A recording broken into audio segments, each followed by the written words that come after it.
ಹಾಗಾದರೆ ಸುಖ ದುಃಖಗಳು ನಮ್ಮ ಜೀವನದಲ್ಲಿ ಬರ್ತಾವಲ್ಲ, ಈ ಸುಖ ದುಃಖಗಳಿಗೆ ಏನು ಕಾರಣ ಇರಬಹುದು? ಈ ಕಾರ್ಯಗಳು, ಸುಖ ದುಃಖದ ಕಾರ್ಯಗಳು ಜೀವನದಲ್ಲಿ ಘಟಿಸ್ತಾವಲ್ಲ, ಇದಕ್ಕೇನು ಕಾರಣ? ಈಗ ನಮ್ಮ ದೇಹ ಇದೆ, ದೇಹದಲ್ಲಿ ನಮ್ಮ ಇಂದ್ರಿಯಗಳು ಬಹಳಷ್ಟು ಕಾರ್ಯಗಳನ್ನು ಮಾಡ್ತಾ ಇದ್ದಾವೆ. ಕಣ್ಣು ನೋಡಕತ್ತೈತಿ, ನೋಡುವ ಕಾರ್ಯ ಮಾಡಕತ್ತೈತಿ. ಕಿವಿ ಕೇಳುವ ಕಾರ್ಯ ಮಾಡಕತ್ತೈತಿ. ನಾಲಿಗೆ ರುಚಿಸುವ ಕಾರ್ಯ ಮಾಡ್ತಾ ಇದೆ.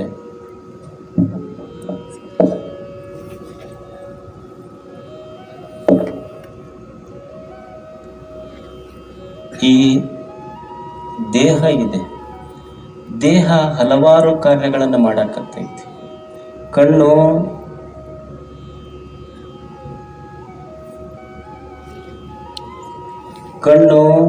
ನೋಡುವ ಕಾರ್ಯ ಮಾಡ್ತೈತಿ, ಕಿವಿ ಕೇಳುವ ಕಾರ್ಯ ಮಾಡ್ತೈತಿ, ನಾಲಿಗೆ ರುಚಿಸುವ ಕಾರ್ಯ ಮಾಡ್ತೈತಿ, ಕೈ ಕಾರ್ಯಗಳನ್ನು ಮಾಡುವ ಕಾರ್ಯ ಮಾಡಕತ್ತೈತಿ, ಕಾಲು ನಡೆಯುವ ಕೆಲಸ ಮಾಡಕತ್ತೈತಲ್ಲ. ಇದಕ್ಕೆಲ್ಲ ಕಾರಣ ಏನು? ನಾವೇನು ತಿಳ್ಕೊಂಡಿವಿ? ಕಣ್ಣ ನೋಡ್ತೈತಿ, ಕಿವಿ ಕೇಳ್ತೈತಿ, ಕೈ ಮಾಡ್ತೈತಿ, ಕಾಲು ನಡಿತೈತಿ ಅಂತ ತಿಳ್ಕೊಂಡೇವಿ.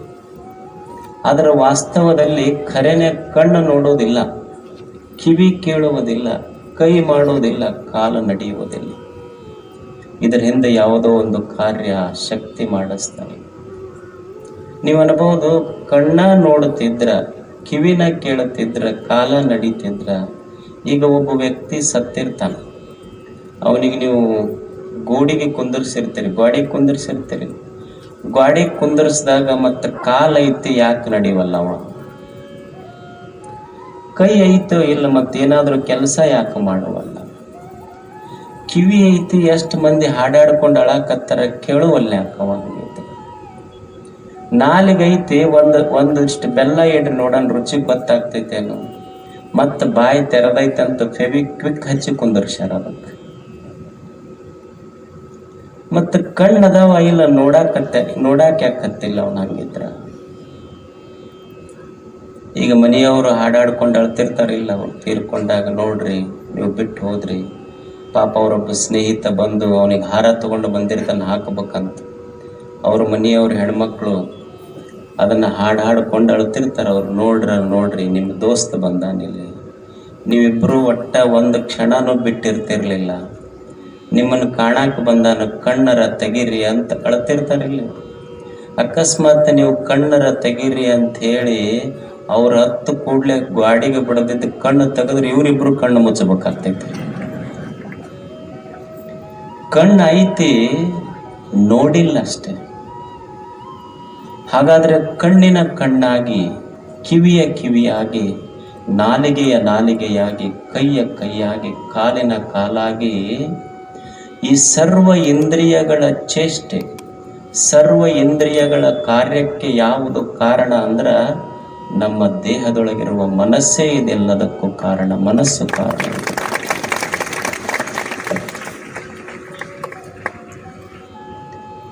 ಮನಸ್ಸು ಹೆಂಗ ಸೂರ್ಯನ ಉದಯ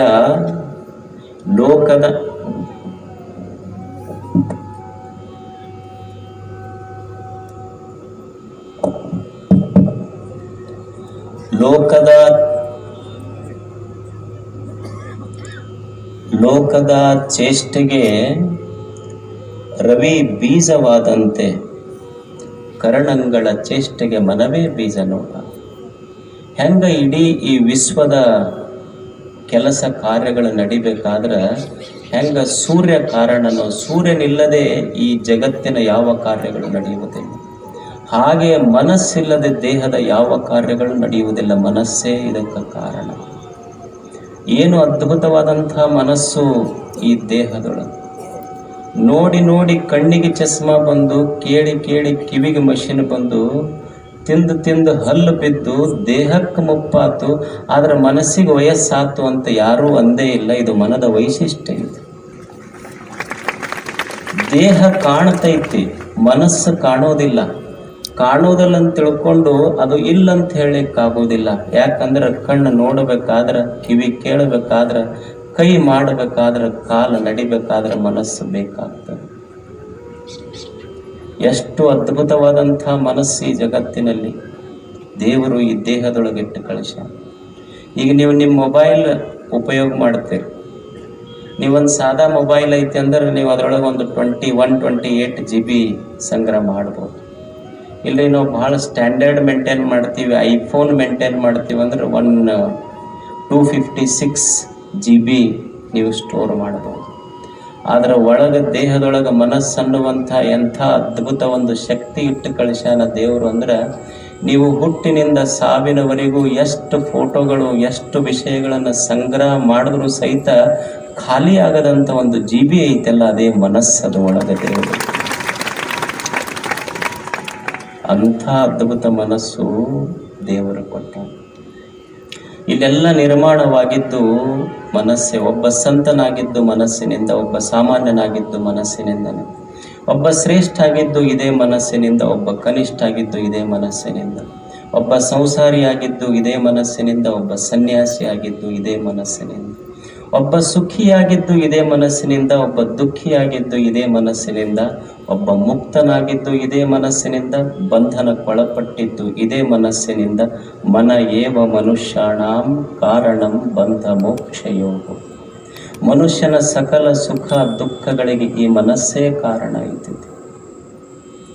ಇದು ಹ್ಯಾಂಗ ಅಂತ ಹೇಳಲಿಕ್ಕಾಗೋದಿಲ್ಲ. ಮನಸ್ಸು ಒಮ್ಮೆ ಹ್ಯಾಂಗ ಮಾಡಿಸ್ತೈತಿ, ಒಮ್ಮೆ ಹಿಂಗೆ ಮಾಡಿಸ್ತೈತಿ. ಬುದ್ಧನಂತವನಿಗೆ ಒಮ್ಮೆ ಮದುವೆ ಮಾಡ್ಕೋ ಅಂತ ಓಡಿಸ್ತು. ಮದುವೆ ಮಾಡಿಕೊಂಡು ಸಾಮ್ರಾಜ್ಯ ಕಟ್ಟಿದ. ಕೆಲವು ದಿವಸಗಳಾದ ಮೇಲೆ ಅನಿಸ್ತು ಇದು ಏನು ಉಪಯೋಗ ಇಲ್ಲ ಅಂತ, ಇದು ಬಿಡು, ಸಂಸಾರ ಚಲೋ ಇಲ್ಲ ಅಂತ ಸಾಮ್ರಾಜ್ಯ ಹೆಂಡತಿ ಮಗುವನ್ನು ಬಿಡಿಸಿ ಕಳಿಸ್ತು. ಮದುವೆ ಮಾಡ್ಕೋ ಅಂತ ಹೇಳಿದ್ದು ಇದೇ ಮನಸ್ಸ, ಇವತ್ತಿದು ಬೇಡ ಬಿಟ್ಟು ಹೋಗಿ ನಡಿ ಅಂತ ಹೇಳಿದ್ದು ಇದೇ ಮನಸ್ಸು. ಮನಸ್ಸು, ಬದುಕು, ಜೀವನ ಈ ಮನಸ್ಸಿನ ಲೀಲಾ ವಿಲಾಸ. ಒಮ್ಮೆ ಮದುವೆ ಮಾಡ್ಕೋ ಅಂತ ಹೇಳಿದ್ದು ಇದೇ ಮನಸ್ಸಲ್ಲ, ಇವತ್ತಿದು ಬ್ಯಾಡ್ ಅಂತ ಹೇಳಿ ಕಳಿಸಿದ್ದು ಇದೇ ಮನಸ್ಸು. ಈಗ ನಿಮ್ಮ ಅನುಭವಕ್ಕೂ ಐತಿಲ್ಲ. ಈಗ ಮೊದಲು ಕನ್ಯಾ ನೋಡಕ್ಕೆ ಹೋಗಿರ್ತೀರಿ. ಒಮ್ಮೆ ಕನ್ಯಾ ನೋಡಿ ಬಂದ ಮೇಲೆ ನಿಮ್ಮ ಅಪ್ಪಗೆ ಹೇಳ್ತೀರಿ, ಇಲ್ಲೋ ಅದು ಕನ್ಯಾ ಅಷ್ಟು ಚಲೋ ಇಲ್ಲ ಅಂತ. ನಿಮ್ಮ ಅಪ್ಪ ಅಂದ್ರೆ ಇಲ್ಲ ನಾ ಮಾಡಿಕೊಂಡ್ರೆ ಅಕ್ಕಿನ್ನ ಮಾಡ್ಕೊಳ್ಳೋದು. ಯಾವಾಗಿದ್ದು? ಕನ್ಯಾ ನೋಡಕ್ಕೆ ಹೋಗ ನೋಡಿ ಬಂದ ಮೇಲೆ. ಇಲ್ಲ ಅಕ್ಕಿನ ಬಿಟ್ಟರೆ ನನಗೆ ಇರೋಕ್ಕಾಗೋದಿಲ್ಲ. ಯಾವಾಗ? ಕನ್ಯಾ ನೋಡಿ ಬಂದ ಮೇಲೆ. ಕನ್ಯಾ ನೋಡಿ ಬಂದ ಮೇಲೆ ಆಕಿನ ಬಿಟ್ಟರೆ ನನಗೆ ಇರೋಕ್ಕಾಗೋದಿಲ್ಲ. ಅದೇ ಮದುವೆ ಆದ 6 ತಿಂಗಳಿಗೆ ನೋಡ್ರಿ, ಇಲ್ಲ ಆಕಿರ್ಬೇಕು ಅಂದು, ಇಲ್ಲ ನಾ ಇರಬೇಕು ಮನ್ಯಾಗ. ಮೊದಲ ಪ್ರಾಣ ಹೋದ್ರೋಗಿಲ್ಲ, ಆಕಿನೇ ಬೇಕಂತ. ಈಗ ಅಕ್ಕಿ ಇರ್ಬೇಕು ಅಂದು, ಇಲ್ಲ ನಾ ಇರ್ಬೇಕು ಅಂದು. ಇದು ಹೇಳಿದ್ದು ಯಾವುದು? ಮನಸ್ಸಲ್ಲ. ಹೆಣ್ಮಕ್ಳು ಬನ್ನಿ ಗಿಡದ ಪೂಜೆ ಮಾಡಕ್ಕೆ ಹೋಗ್ತಾರ ನೋಡ್ರಿ. ಬನ್ನಿ ಗಿಡದ ಪೂಜೆ ಮಾಡಕ್ಕೆ ಹೋಗೋದಿಲ್ಲ. ಎದಕ್ಕೆ ಹೋಗ್ತಾರಂತ ಕೇಳಿದ್ರೆ, ಇಲ್ಲ ಚಲೋ ಗಂಡನ ಸಿಗಿಲ್ಲ ಅಂತ ಪೂಜೆ ಮಾಡ್ತೀವಿ. ಮತ್ತು ಮದುವೆ ಆದ್ಮೇಲೆ ಪೂಜೆ ಮಾಡಕ್ಕೆ ಹೊಂಟಿರ್ತೀವಿ. ಅವಾಗ ಕೇಳಿದ್ರೆ ಈಗ ಯಾಕೆ ಹೋಗ್ತೀರಿ? ಕೇಳಕ್ಕೆ ಹೊಂಟೀನಿ ಬನ್ನಿ ಗಿಡಕ್ಕೆ. ಅಲ್ಲ ನಾ ಕೇಳಿದ್ದೆ ಅಂತದು, ನೀ ಕೊಟ್ಟಿದ್ದೆ ಅಂತದಿದು.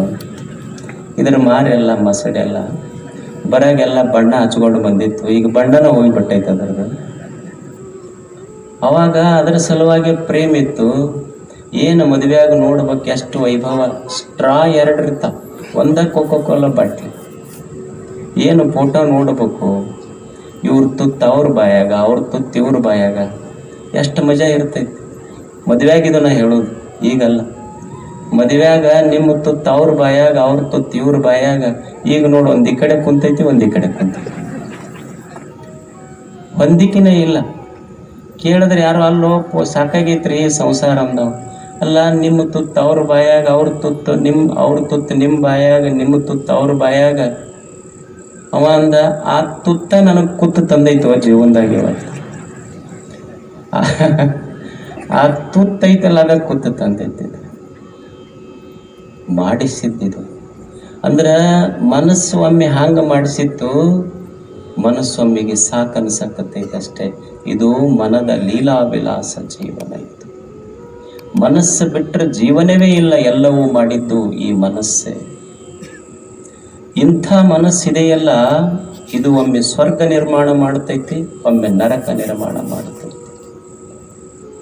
ಮಿಲ್ಟನ್ ಅಂತ ಒಬ್ಬ ತತ್ವಜ್ಞಾನಿ, ಅವ ಅಂತ, this mind It creates heaven out of hell and hell out of heaven. ಈ ಮನಸ್ಸು ಸ್ವರ್ಗವನ್ನು ನರಕ ಮಾಡ್ತೈತಿ, ನರಕವನ್ನು ಸ್ವರ್ಗವನ್ನಾಗಿ ಮಾಡ್ತೈತಿ. ಎಲ್ಲವೂ ಈ ಮನಸ್ಸಿನೊಳಗ ಐತಿ. ಇಬ್ರು ಅಣ್ಣ ತಮ್ಮ ಇಬ್ರು. ಮುದುಕ ಬಹಳ ಆಸ್ತಿ ಮಾಡಿ ಇಬ್ಬರು ಮಕ್ಕಳಿಗೆ ಏನು ಮಾಡ್ದ ಅಂದ್ರೆ ಲಗ್ನ ಮಾಡ್ದ. ಲಗ್ನ ಮಾಡಿ ಅಣ್ಣಗೊಂದು ದೊಡ್ಡ ಮನೆ, ಒಂದು 100 ಎಕರೆ ಜಮೀನು ಊರಾಗ ಮಾಡಿ ಕೊಟ್ಟ. ಮತ್ತು ಸಣ್ಣ ಮಗ ಇದ್ನಲ್ಲ, ಸಣ್ಣ ಮಗನಿಗೂ ಒಂದು ದೊಡ್ಡ ಮನೆ, ಒಂದು 100 ಎಕರೆ ಜಮೀನು ಕೊಟ್ಟು ನೋಡ್ರಪ್ಪ ನೀವಿಬ್ಬರು ಸುಖವಾಗಿರ್ರಿ ಅಣ್ಣ ತಮ್ಮ ಅಂತ ಹೇಳಿ ಮುದುಕ ಕಣ್ಣು ಮುಚ್ಚುತ್ತದೆ. ಮತ್ತು ಆಸ್ತಿ ಕೊಟ್ಟ ಮೇಲೆ ಕೇಳೋರ ಯಾರೋರಿಗೆ ಪಾಪ ಅವ್ರ ಕಣ್ಣು ಮುಚ್ಚ ಅಂತ ಇವರು ಬಯಸ್ತಿರ್ತಾರೆ. ಮುದುಕ ಆಸ್ತಿ ಕೊಟ್ಟಿತು, ಅಣ್ಣಗೊಂದು 100 ಎಕರೆ ಒಂದು ದೊಡ್ಡ ಮನೆ ಅವನಿಗೆ ಮದುವೆ ಮಾಡಿ ಕೊಟ್ಟಿತು. ತಮ್ಮಗೊಂದು 100 ಎಕರೆ ಒಂದು ದೊಡ್ಡ ಮನೆ, ಅವನ ಹೆಂಡತಿ ಸುಖವಾಗಿದ್ರು. ಅಣ್ಣನ ಹೆಂಡತಿ ಒಂದು 100 ಎಕರೆ ಜಮೀನು ಒಂದು ಮನೆ ತೊಗೊಂಡು ಒಂದು ಊರಾಗ ಒಂದು ಕಡೆ, ಅದ ಊರಾಗ ಇನ್ನೊಂದು ಓಣ್ಯಾಗ ತಮ್ಮನ ಹೆಂಡತಿ ಒಂದು ದೊಡ್ಡ ಮನೆ, ಒಂದು 100 ಎಕರೆ ಜಮೀನು ಅವ್ರು ಒಂದು ಕಡೆ. ಅಣ್ಣನ ಹೆಂಡತಿ ಒಂದು ಕಡೆ ಇದ್ರಲ್ಲ, ಅವ್ರಿಗೆ ಮಕ್ಕಳಾಗಿರ್ಲಿಲ್ಲ. ತಮ್ಮನ ಹೆಂಡತಿ ಇದ್ರಲ್ಲ, ಅವ್ರಿಗೊಂದು ಗಂಡು ಮಗು ಆಗಿತ್ತು. ತಮ್ಮನ ಹೆಂಡತಿ ಭಾರಿ ಸುಖವಾಗಿದ್ರು, ಖುಷಿಯಾಗಿದ್ರು, ಸಂತೋಷವಾಗಿದ್ರು. ಯಾಕೆ ಸಂತೋಷವಾಗಿದ್ರು ಅಂದ್ರೆ ಲೋಕಾರೂಢಿ ಏನು ಹೇಳ್ತೈತಿ ಹೇಳ್ರಿ, ಅವ್ರಿಗೊಂದು ಗಂಡು ಮಗು ಆಗೈತಿ ಅಂತ. ಹೌದಲ್ಲ? ಆದ್ರೆ ವಾಸ್ತವದಲ್ಲಿ ಖರೇನೆ ಅಂದ್ರೆ ಅವ್ರಿಗೆ ಗಂಡು ಮಗು ಆಗಿದ್ದಕ್ಕೆ ಅವರು ಸಂತೋಷ ಆಗಿರ್ಲಿಲ್ಲ. ನಮ್ಮ ಅಣ್ಣಗ ಮಕ್ಕಳಾಗಿಲ್ಲ, ಅವನ ಆಸ್ತಿ ಎಲ್ಲ ನಮಗೆ ಬರ್ತೈತೆ ಅನ್ನೋದಕ್ಕೆ ಅವ್ರು ಖುಷಿಯಾಗಿತ್ತು. ಒಂದು ವರ್ಷ ಹೋಗೋದ್ರಾಗ ಅಣ್ಣಗೊಂದು ಗಂಡು ಮಗ ಹುಟ್ಟಿತು. ಯಾವಾಗ ಅಣ್ಣಗ ಗಂಡು ಮಗ ಹುಟ್ಟಿತು, ತಮ್ಮನ ಹೆಂಡತಿ ಸಂತೋಷ ಸೈಕಲ್ ಟ್ಯೂಬ್ ಪಂಚರ್ ಆದಂಗೆ ಆತವ್ರು.